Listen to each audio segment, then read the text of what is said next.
Bom, aqui no meu relógio deu 11h35. Então vamos começar. A aula vai ficar gravada, né? Tá ficando todas gravadas. Não sei se tá ruim aqui a minha imagem. Meu som, qualquer coisa me avise. Então sejam todos bem-vindos. Eu sou a Isabela. Hoje eu estou aqui com a Juliana, que é minha sócia.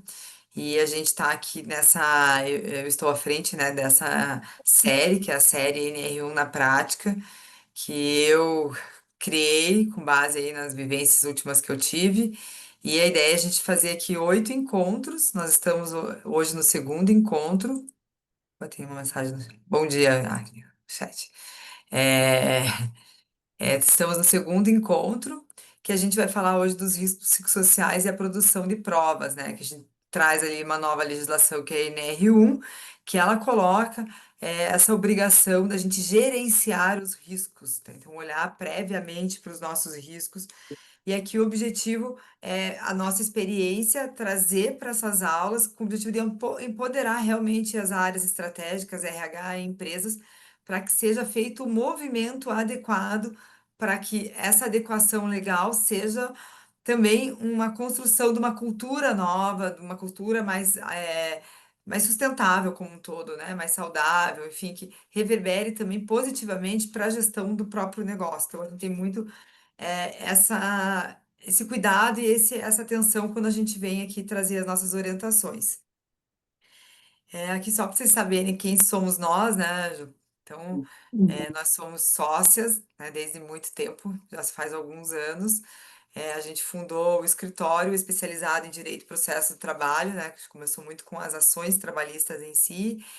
Nós trabalhamos com negociações sindicais, com sindicatos, né, a gente sempre teve esse contato próximo, com gestão de pessoas, então a gente fala muito que a gente é a ponte entre jurídico e RH, dentro de empresas, fora das empresas, a gente faz essa.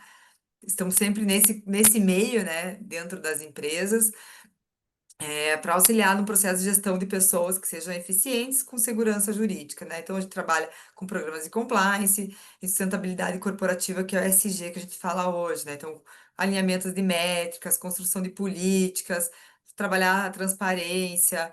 Então, tudo isso faz parte da nossa rotina e todo o conteúdo que a gente traz aqui dentro desses encontros, dessa série, ou quando, o conteúdo que a gente está trazendo aqui nas redes sociais, é parte de um programa que a gente construiu para a implantação desse NR1, que na verdade é o início de uma jornada de sustentabilidade dentro de uma organização, tá? Então a gente já vinha trabalhando muito tempo com isso, porque a gente entende, acredita, e como vários outros profissionais, não sou só eu falando sobre isso, mas as pessoas é o S do SG, é o centro de uma agenda de sustentabilidade, né? É um pilar estruturante para um negócio acontecer.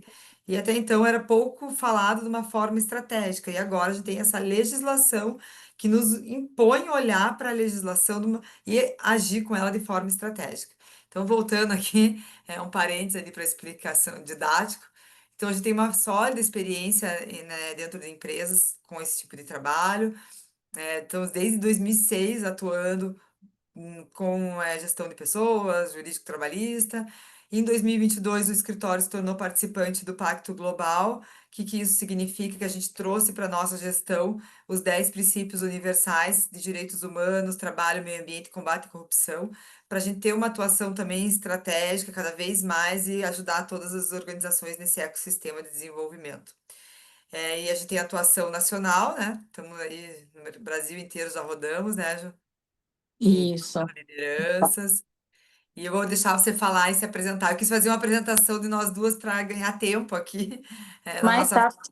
tá ótimo, Isabela, é isso mesmo. Então, acho que a Isabela resumiu bem a ideia, até não é ficar falando muito de nós, o contexto do escritório é o que importa. Apesar de vir assim há muitos anos já trabalhando essa questão de meio ambiente de trabalho, riscos psicossociais, então, nos últimos 2 anos a gente tem focado bastante com relação a isso, por entender a importância disso e o reflexo na produtividade, na economia da empresa como um todo, e o link que isso faz com é, os objetivos da ONU, né? O que você vem trabalhando na Agenda 2030. Então, é tudo uma visão holística do mercado, da corporação e como tudo se conversa. E aí, dentro desse trabalho, ainda tivemos, né, legislação atual que veio de encontro ao que a gente já trabalhava e buscava, estabelecendo aí a obrigatoriedade da implementação de algumas ferramentas para mitigação desses riscos. Exato. Então a gente teve aí agora, a gente está vivendo a NR1, né, que vem causando uma série de impactos. A empresa está começando a pensar, junto com fiscalizações acontecendo, que estão acontecendo, né, Júlia? Até a gente se surpreendeu com a celeridade assim que esses processos estão acontecendo, pelo Como, volume. como ela vinha, a lei vinha trazendo a aplicabilidade de multa a partir de maio. Apesar de ter sido prorrogado, a legislação está em vigor. Então, a empresa ela já tem a obrigação de ter essas ferramentas. O que ela não vai ser é multada, mas a fiscalização do trabalho ela já não vai ser multada durante esse ano, né? Foi prorrogado por um ano, mas as delegacias regionais de trabalho elas já vêm cobrando das empresas essas implementações. Assim, o que são, né? Aqui eu vou começar uma definição que eu acho que vale a pena a gente sempre deixar bem claro. O que que são esses riscos psicossociais? É, desde de antes de a gente estar falando de 2005, 2025, enfim, a NR1 é a norma regulamentadora número 1 do trabalho. Ela já vinha trazendo essas obrigações de gerenciamento de riscos físicos, químicos, biológicos e ergonômicos. Então, e agora, com essa atualização, a gente trata dos riscos psicossociais, que era um ponto ali da relação de trabalho que a gente tinha assim, é muito difícil, é tudo muito subjetivo, a questão de cultura, de bem-estar, é uma coisa muito intangível. E agora a gente tem que trazer para um documento feito por técnicos de segurança, engenheiros do trabalho, enfim, trazer essa questão da subjetividade, que são os riscos psicossociais, que eles estão presentes dentro do ambiente de trabalho e impactam a saúde mental, emocional e social das pessoas que estão inseridas naquele ambiente, né? Aqui com foco em NR1 como trabalhadores daquele espaço. Mas aqui eu entendo também, eu posso ampliar consumidores também, se uma relação que gere um trauma, enfim. Mas aqui essa norma vem a questão da relação de trabalho, né? Então, isso a gente está falando dos riscos psicossociais que agora a gente tem que fazer um monitoramento, tem que fazer, na verdade, uma identificação, então eu tenho que entender se o meu ambiente ele tem um risco de promover o estresse, de promover uma discriminação em relação à mulher, se ele tem espaços seguros para a mulher trabalhar ou não, se a gente tem um alto índice de ocorrências de assédio moral, os motivos dos afastamentos que tem aqui dentro das pessoas que trabalham no meu ambiente se estão relacionados à depressão. A gente já tinha a pessoa que Toda trabalha em análise granja. comportamental, né, Isa? Oi? Toda análise comportamental, né? Comportamental. Isso. Observar essas mudanças de humor na produtividade, isolamento, conflitos recorrentes, Conflitos. Aham. tudo isso são indicadores importantes para que a organização avalie.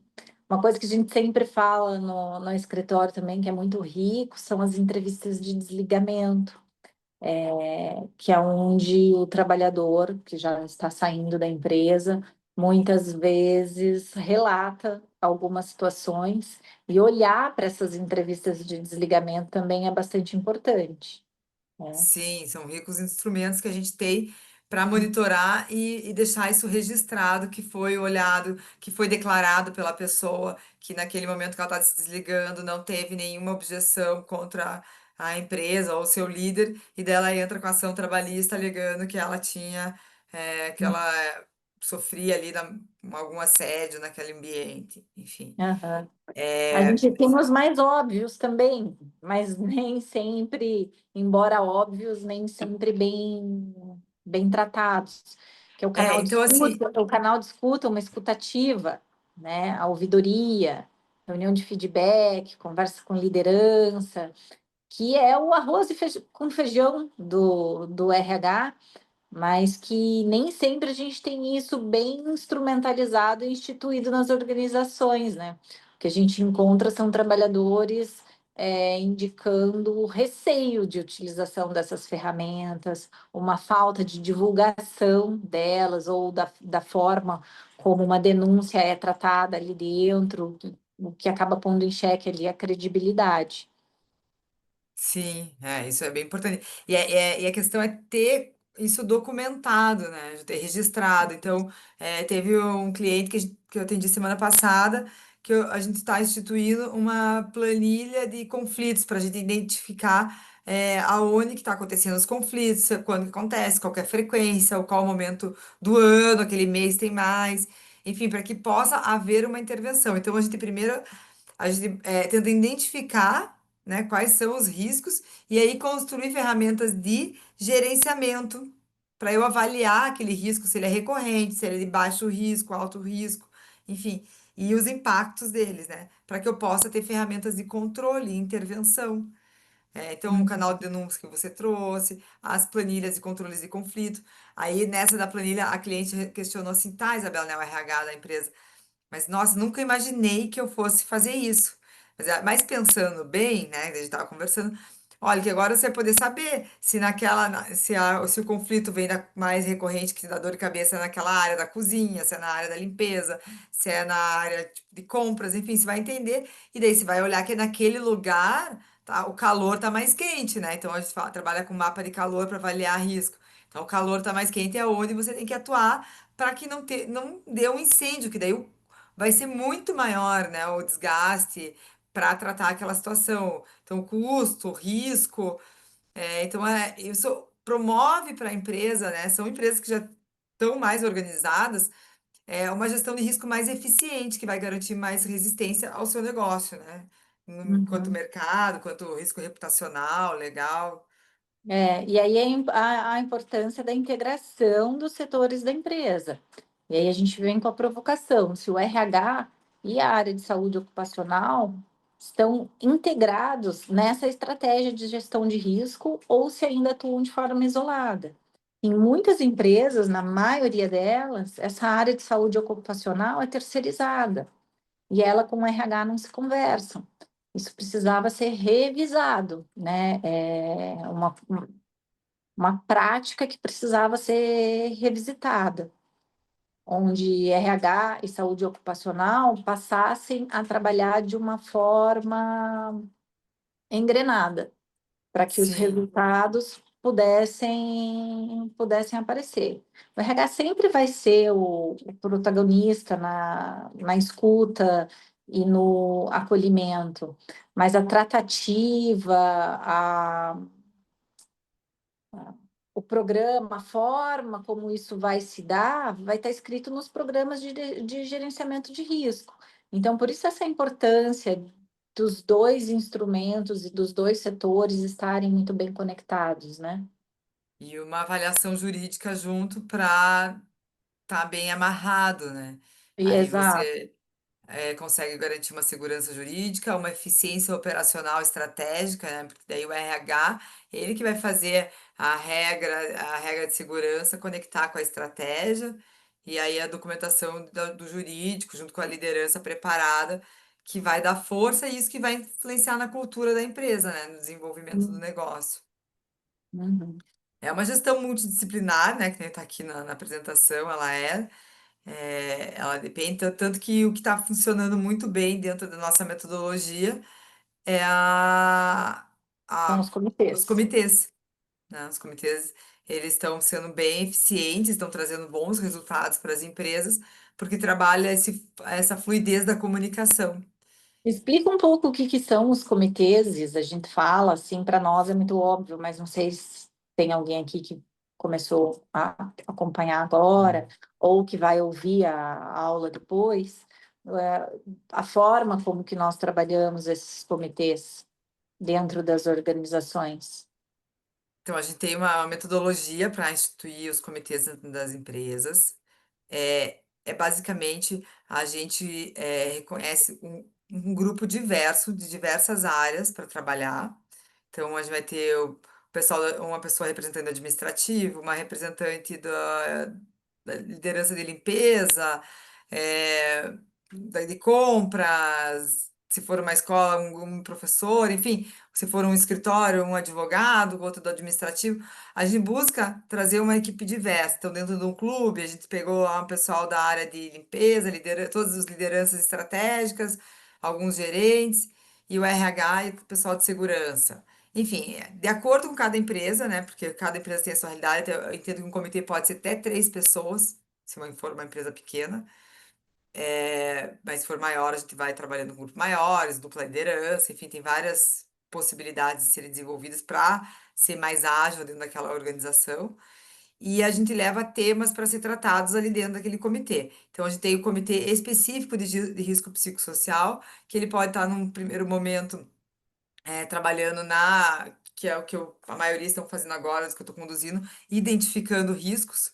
Então, esse comitê ele vai apoiar a área técnica de identificação de riscos, para que na hora que eu for construir o meu PGR, o meu GRO, ele já retrate não só os riscos ocupacionais da função que vem pelo CBO, mas aquilo que está realmente sendo feito dentro da organização, que está fazendo parte daquela cultura. Então, a gente traz essa realidade nesse trabalho.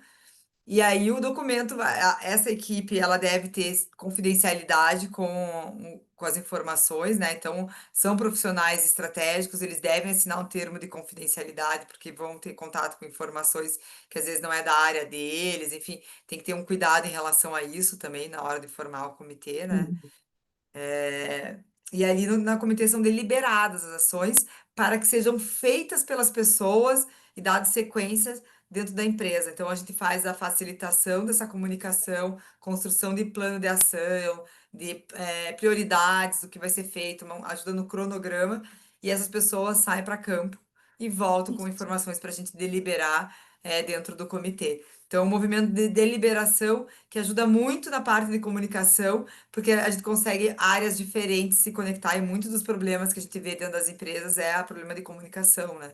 Então, além de ele vir ajudar de risco psicossocial, no caso, se for de risco psicossocial, ou se for um comitê de jornada de sustentabilidade, ele tem como efeito colateral positivo, vamos dizer assim, essa parte de comunicação que a organização acaba ganhando. Se alguém tiver dúvida, aqui a gente vai conversando, essa é a ideia, de a gente trazer uma vivência nossa prática, né? Mas fiquem Uhum. à vontade. Que às vezes a gente tá no termo técnico aqui. Pode Isso. falar, Ju. Então, o comitê, assim, traz um projeto que é elaborado pelo jurídico, né? Ah, pela assessoria, na verdade, é uma assessoria preventiva com um olhar para a sustentabilidade, mas ele é, apesar de ser dirigido pelo jurídico, ele é construído pelos diversos setores e executado pela organização com orientação do escritório, né? Não é algo, como que eu posso dizer? Um produto que é entregue pronto para a organização apenas executar. É uma construção junto com a realidade de cada empresa. Por isso que ele tem demonstrado resultados assim tão ricos, né? Né? E aí é que a gente pode entrar aqui, né, na produção de provas, proteção jurídica.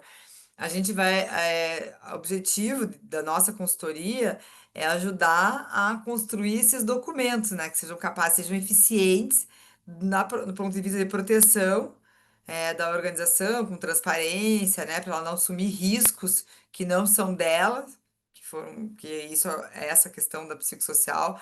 A gente fala muito que a questão da saúde mental, ela está eclodindo dentro das empresas. Não necessariamente ela está nascendo ali dentro da empresa. Às vezes a pessoa já tem alguma situação fora da organização, mas acaba naquele ambiente eclodindo. Então, as organizações devem ter sim essa preocupação de ter uma estrutura para evidenciar aquilo que ela faz para garantir que o ambiente de trabalho delas promova a integridade das pessoas ali dentro.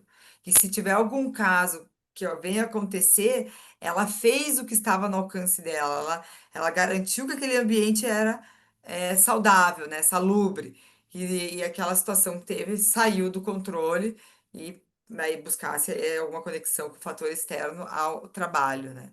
Aí ela tem como buscar isso. Se ela não tem uma estrutura documental, uma estrutura de procedimentos do como ela faz, um preparo das pessoas que estão naquele ambiente para saber lidar com essas ocorrências, ela fica vulnerável a interpretações, né? A entendimento tanto de um judiciário, tanto de um fiscal, né? Então entra na esfera da subjetividade. Então, por isso que eu tenho tanto reforçado a necessidade de se construir essa estrutura previamente. Então, o que vai ter? Aqui a gente vai ter pegando as coisas que a gente já conversou aqui, né? Então, vai ter a entrevista de desligamento, vai ter a entrevista de admissão, que a gente vai avaliar isso, isso e isso. Vamos fazer um teste para avaliar essa questão psicossocial. Enfim, no desligamento, nós vamos ter a entrevista. Durante a gestão do contrato, temos isso para provar, para gerar prova em relação a isso. E aí, como é uma coisa muito nova, para todos, né? E para as organizações, é uma forma de pensar. O comitê, ele realmente ele ajuda, porque ele vem nesse. Vamos tentar dessa maneira, não deu certo, vamos ter que voltar e ajustar para essa forma.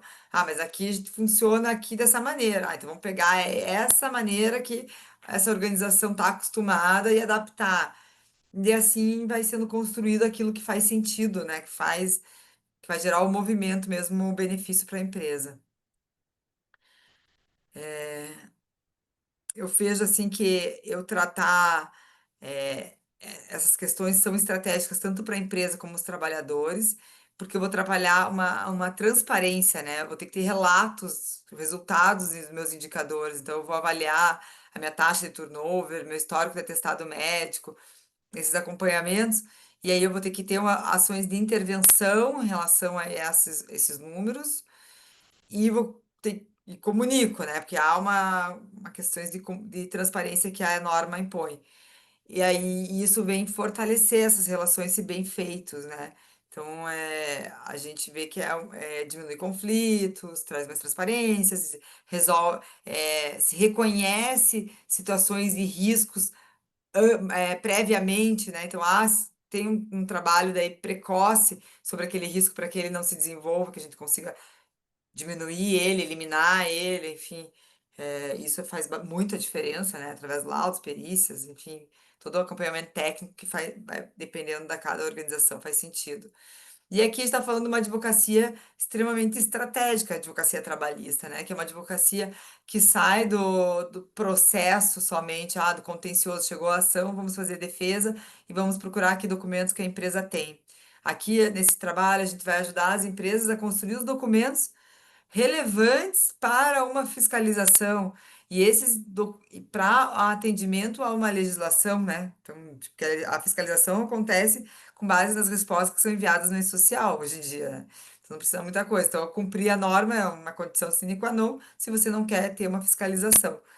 E aí a advocacia ela é trabalhista com essa visão mais sistêmica, ela vem ajudar nesse trabalho, tá? Eu vejo como a gente sim, um trabalho extremamente importante e faz assim a diferença dentro da organização, da entrega e da documentação. E esses documentos vão beneficiar as empresas que estão aí querendo sendo responsáveis, sabe? Que tem essa preocupação em cuidar das pessoas, que são muitas empresas. Que acontecia que, por mais que ela tinha esse cuidado, chega na hora de uma ação judicial, ela não tinha a prova daquilo que ela fez, que ela tinha um controle, que ela liberava o funcionário para ir na reunião dos pais, da escola. Ela não tinha esses materiais das coisas que ela fazia, intuitivamente por entender que aquilo é melhor para as pessoas, que faz bem, respeitar o próximo, enfim, que entra nessas relações. Agora a gente tem a missão de documentar isso e ter uma estrutura em relação a isso. Então eu vejo que vai ser muito boa para aquelas boas empresas que já fazem o certo, ter agora essa documentação para se afastar aí de ações de riscos que por falta de obrigação legal de ter essa documentação, elas estavam expostas. Tem quer falar alguma coisa, Ju, sobre? Não, acho que é isso, Isa. Talvez acho que você trouxe tudo aqui, Falei o que a gente bastante, né? falou. Aham. Não vou só repetir o que você já falou. Tá. E aí a documentação, que é a central que traz a NR1, é o PGR, né, que é o que a gente mais ouve falar, que é o Programa de Gerenciamento de Riscos, e a gente tem o GRO, que é o Gerenciamento de Risco Ocupacional, que ele vem antes do PGR, né? Então, primeiro eu identifico, daí eu vou entender como é que eu vou fazer esse gerenciamento desse risco, daí eu vou ter meu programa de risco, que vai incluir os riscos identificados, os que eu estou gerenciando, que é no meu dia a dia, e aqui como que vai ser a intervenção, quando que vai ser o meu plano de comunicação, então eu vou construir um plano anual para me comunicar sobre essas questões, não vai ser um treinamento e acabou, vai ser a semana da CIPAT, a gente tem que ter uma atividade obrigatória, a gente tem que fazer na semana, é, sei lá, na semana do Dia dos Pais, a gente faz mais um trabalho falando de parentalidade, da família, que tá ligado, né? Equilíbrio, vida pessoal, vida profissional. Enfim, o que identificar, só que o que eu for falar aqui deve estar conectado com o que foi identificado de risco. Então o risco ali é falta de transparência em relação às horas, né? Porque a gente tem um banco de horas, mas as pessoas têm dúvidas sobre o banco de horas. Então nós vamos fazer um programa dentro do plano de comunicação, comunicações sobre o banco de horas, como que as pessoas devem conferir sua hora, como que elas devem acompanhar, como que elas devem se comunicar se tiver alguma dúvida. Então, estamos trabalhando um ponto que era considerado um risco em trazer a informação daquilo. Entenderam? Sim, acho que um exemplo. Então, e esses riscos, eles vão ser previamente construídos e vão estar no PGR para que possam ser monitorados, né? Então, a gente vai estar falando Nossa, em identificação, prevenção e acolhimento. Pode falar, Ju. eles se encaixam no GRO para a implementação no PGR, né, dentro do que você falou. E ignorar Isso. os riscos que estão no gerenciamento de risco ocupacional acaba sendo deixar uma lacuna jurídica e operacional na gestão de segurança e saúde do trabalho. Então, e aí isso encaixa dentro do que eu falei, no começo da aula, de que muitas vezes, e a gente observa essa área terceirizada. Então, é interessante, não que não possa haver terceirização, mas que essa área esteja muito bem integrada com o RH e que forneça um serviço personalizado para o cliente, porque a entrega do GRO e do próprio plano de gerenciamento de riscos, ela tem que ser construída junto com o RH e com um olhar jurídico também, para avaliar se esse plano de gerenciamento de riscos não está trazendo mais um problema do que uma Uhum. solução. E isso a gente às vezes encontra em algumas organizações, quando tem perícia e precisa juntar o plano de gerenciamento de riscos, a gente vê análises de produtos químicos que foram feitos de forma errada, não precisava ter constado aquele agente como um risco, e a metodologia utilizada não foi mais a mais adequada, ou que o plano de gerenciamento de riscos apontou um cronograma de ação que a empresa ignorou, porque a área de segurança e saúde do trabalho só entregou aquele plano e a empresa não tinha uma estratégia para aquela execução. Então, a empresa, de uma certa forma, se condena na omissão de não ter implementado aquilo que ela mesma se propôs a fazer. Uhum. Então, toda essa visão holística aí precisa ser tratada. Perfeito. E outro ponto, assim, que a gente também vai estar observando e vai observar cada vez mais em relação à CAT, né? O comunicado de acidente de trabalho, em relação a um atestado por saúde emocional, por saúde mental, né? Então, tem um atestado de depressão. O que que vai determinar se é obrigação da empresa ou não? Vai ser os riscos que foram identificados. E aí, um mal feito pode atrair um risco, né? Que não é daquela organização, né? Isso vai ser um ponto bem delicado, assim. Uhum, E aqui, né, a gente coloca o que não é documentado não é gerenciado, e o que não é gerenciado não vira passivo. Aqui o uhum, nosso objetivo sempre foi, desde do início do escritório, né, Joa, é, foi a gente ter um menor número de passivo trabalhista nos nossos clientes, assim, a gente sempre teve um foco consultivo muito forte, né, a Juliana, filha de transportador, né, trabalhou sempre no RH, eu saí da faculdade com a monografia para construir ambientes de trabalho saudáveis, né, tenho minha materialidade desde 2005, então a gente tinha muito, tem no nosso DNA esse olhar e é muito real, né? Tanto que a gente trabalha muito perto do RH e isso que fez a gente trabalhar cada vez mais perto do RH, do treinamento de liderança, para ter essas informações na rotina, porque a documentação ela vai ser construída ao longo de um contrato de trabalho. Depois que encerrou o contrato, já era, né? uhum. Aí virou passivo. Sim. Aí aqui, né, a gente falamos bastante coisa sobre provas, como a gente ter essa rotina para extrair as provas que precisamos ter para os nossos negócios. Eu queria deixar agora aqui um espaço final para a gente conversar sobre que práticas que vocês veem, sites que você acredita que podem fortalecer a gestão de riscos psicossociais na sua empresa e o que merece ser compartilhado aqui com o grupo que vocês acham que poderia ser compartilhado. Alguém quer falar? Alguém quer abrir? Hoje que veio você, Ju, ninguém vai falar. Nas últimas vezes que vieram, nossa, falaram tanto. Será? Só porque tem gente nova aqui?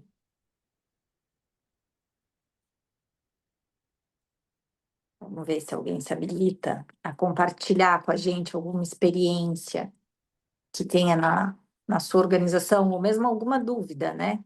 Aham. Sim, opa, aqui. Deixa eu voltar. Eu aqui me batendo com.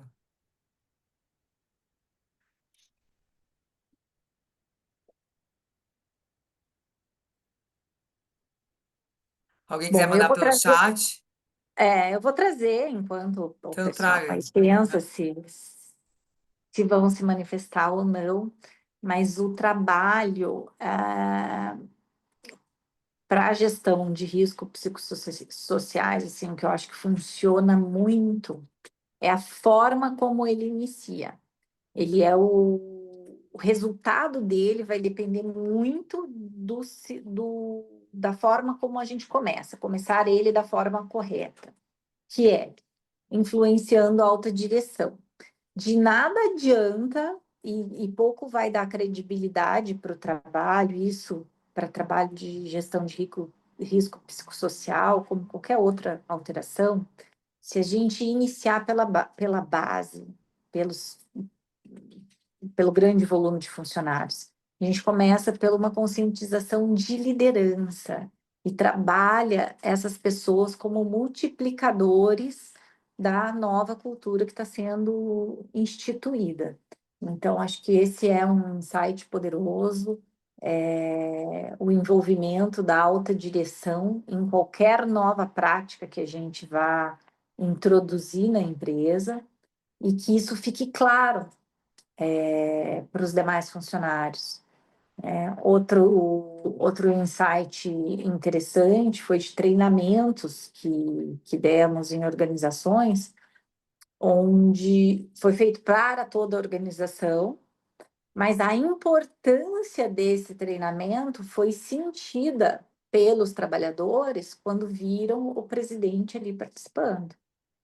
Então, esse envolvimento, ele gera um engajamento importante ali na organização.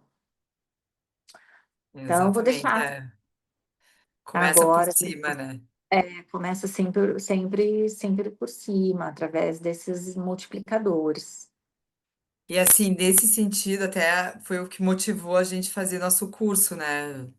A Uhum. gente tem um curso online que tá aqui o QR Code, né? Ambiente de trabalho seguro e produtivo, saúde mental da obrigação legal ao impacto, ele veio justamente com uma ferramenta para ajudar as empresas a capacitarem toda a sua liderança e todo o seu RH com uma mesma linguagem.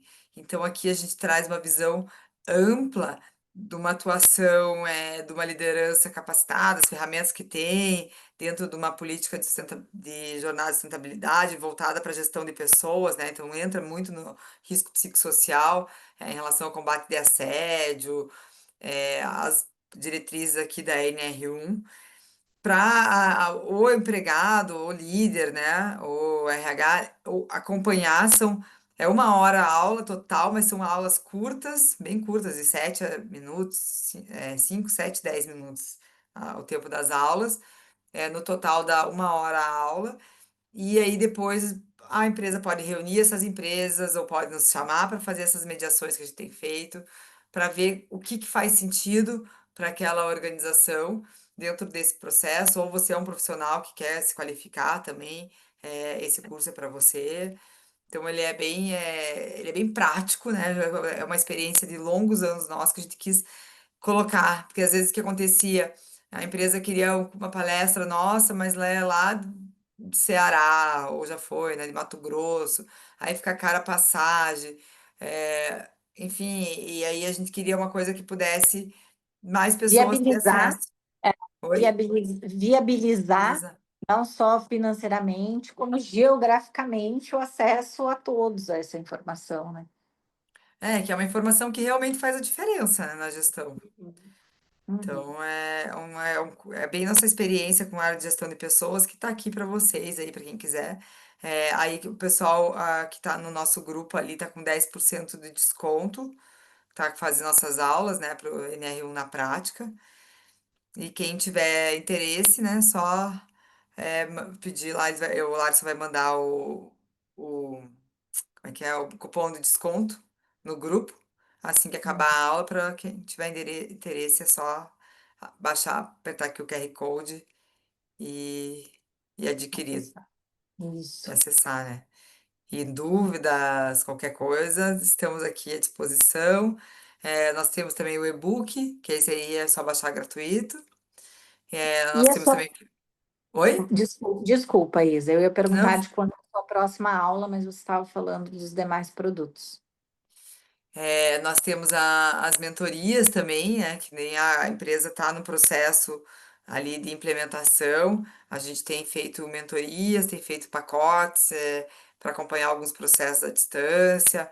Então, se alguém tiver interesse, esse apoio individual para a empresa, assim, a gente tem feito e tem sido muito legal. Tem feito algumas parcerias que tem vindo aqui desse grupo, né? Empresas que estão em outras cidades fazendo esse trabalho, então que eu também tenho ajudado.